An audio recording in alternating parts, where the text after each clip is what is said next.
Hey everybody, I'm Robert Donovan. Welcome to this episode of Tradecraft Solutions. Okay, so bankruptcy, the aftermath, rebuilding credit. Dramatic title, but not actually that big a deal. So you're looking to establish credit or rebuild it after emerging from bankruptcy or just a rough patch of paying off debt and your credit score got trashed a little bit and you want to restore it. But first, why not just live debt-free from now on? Few things convert you to the advantages of a debt-free lifestyle like bankruptcy. After I got out of bankruptcy, I never wanted to use debt again and never needed it much before the debacle in Alaska that bankrupted me. My living expenses were so low I didn't need it living in the RV. However, full-time RVer or not, there are some solid reasons why living debt-free for at least the first 2 years after bankruptcy can be one of the best first steps you can take in recovering from bankruptcy. So let's get those out of the way first. First, it gets you into the habit of saving, investing, and strengthening your spending discipline, which is always good whether you're in debt or not. I like the $1-a-day method. Build that up to 20% of your income 12 months after bankruptcy with the goal of 50% or more as soon as you can. Rebuilding credit requires going into debt. The first 2 years after bankruptcy tends to be the most expensive time to get big loans like car loans and mortgages. Secured credit cards require you to have a little money to secure them, so depending on your income, you may need to save that money up to get started anyway, and it's good to restore the saving habits before you start going into debt anyway. It also lets you get used to the feeling of just paying for something without having to worry for months about paying it off after you have it. It lets you experience the power of delayed gratification, compounding, seeing your net worth go up steadily, and not having to live paycheck to paycheck. Makes you more likely to use debt sparingly. If you make less than $25,000 a year, once you have established a good credit score, I still advocate living a debt-free lifestyle.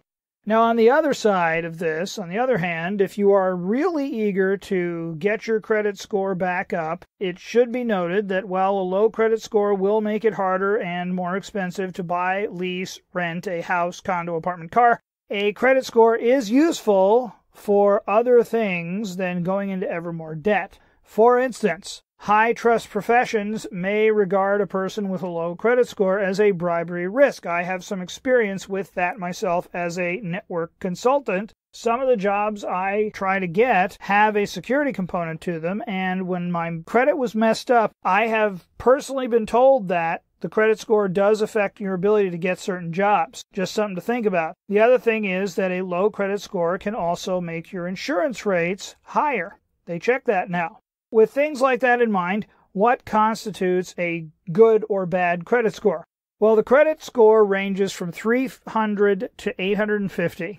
300 to 580 is bad credit. 580 to 640 is considered poor credit. 640 to 700 is considered fair credit. Generally speaking, 640 is the minimum to get a loan at a decent interest rate. You can get it with a lower score than that, but it's going to wind up starting to cost you way more in interest below 640. 700 to 740 is considered good credit, and you're considered to have excellent credit if you have anything above 740. That's all well and good, but what factors actually affect that score? Well, here they are in order of highest to lowest importance. I got these from VantageScore. I was not able to get actual numbers for FICO, but I am told that though FICO may weight these things a little bit differently in terms of the percentage weighting it goes into making up your credit score, the ranking is the same. First thing, payment history. Paying on time is 40% of your credit score. The next thing down from that is average credit age and mix. That is 21% of your credit score. This is the reason that it is unwise to close old credit card accounts even if you're not using them. The exception to that would be if they have very high annual fees. It might be worth it to get rid of that fee and replace the card with a card that has a low fee and maybe higher limit, better interest rate, better rewards. Credit utilization. 30% of your credit limit or less is good for your credit score. So basically never use more than 30% of your available credit. That is 20% of your credit score. So right there, your payment history, your average credit age and mix, and your credit utilization, those three,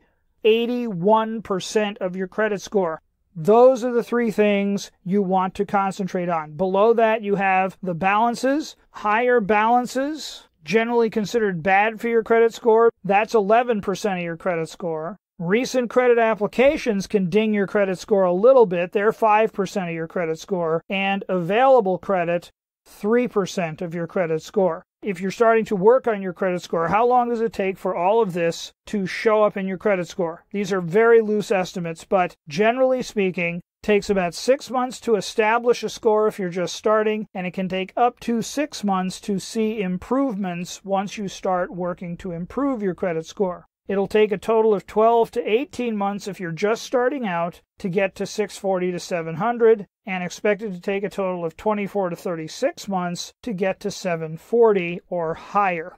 And again, these are very loose estimates. Your payment history and all of that, it's assumed your income stays the same with these numbers, and good payment and utilization history as well. If any one of those gets better or worse, then you can very quickly see those numbers changing.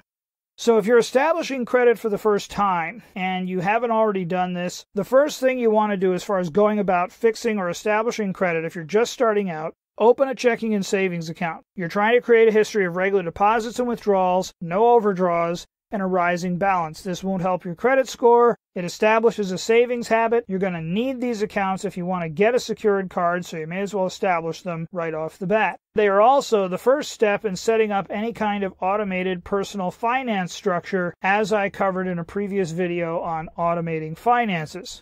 You cannot control what you cannot measure, so you are allowed one free credit report per year from the major credit reporting agencies. It is worthwhile to do that religiously every year and fix any errors you may find. It is not uncommon for errors to slip in there. If you want to follow your credit score more frequently than that, set up free accounts at creditkarma.com or nerdwallet.com. One of those two. Also open a free account at personalcapital.com. Creditkarma.com enables you to monitor your credit score. Personalcapital.com enables you to monitor your net worth. Credit Karma does a soft inquiry. It will not hit your credit score, and you can then see how well you're doing month to month. Personal Capital is good to have as well because it is good to mentally link paying off debts with positive changes in your net worth, and Personal Capital allows you to track your spending. That gets all the base built for this. What are creditors looking to see in your payment history to increase your credit score? First thing they want to see is that you're using the credit cards regularly and consistently, that you are always paying on time, and that you are following the 30-30 rule. And that 30-30 rule is always pay off the full balance within 30 days and never use more than 30% of your available credit. If you pay off the full balance within 30 days, that still counts as debt-free because it's effectively the same as just paying with cash. You just went through the credit card first. And never using more than 30% of your available credit is the credit utilization limit, above which you start dinging your credit score. Missing a payment, paying late, going over 30% utilization, or carrying a balance into the next month will all hurt your credit score, and if you do all four, it will hurt it substantially. Do not be cavalier about missing or being late with payments. A related point. Many people mistakenly believe that if they run up a full balance on their credit card and max the card out and then pay more than the minimum every month and pay on time, they will be helping to improve their credit score. Actually, they're shooting themselves in the foot. If you run up a really high balance, you're going over 30% of your credit utilization, that's going to hurt your score. Making extra payments every month doesn't really help your credit score. It saves interest costs. If you don't run up the balance that high, your interest cost stays low right off the bat too. Set a 20% limit for all cards to get yourself a notification when you exceed 20% of your credit limit, and then make an extra payment to avoid exceeding 30%. That'll save your interest costs. It'll also keep you below 30% credit utilization because of that extra payment.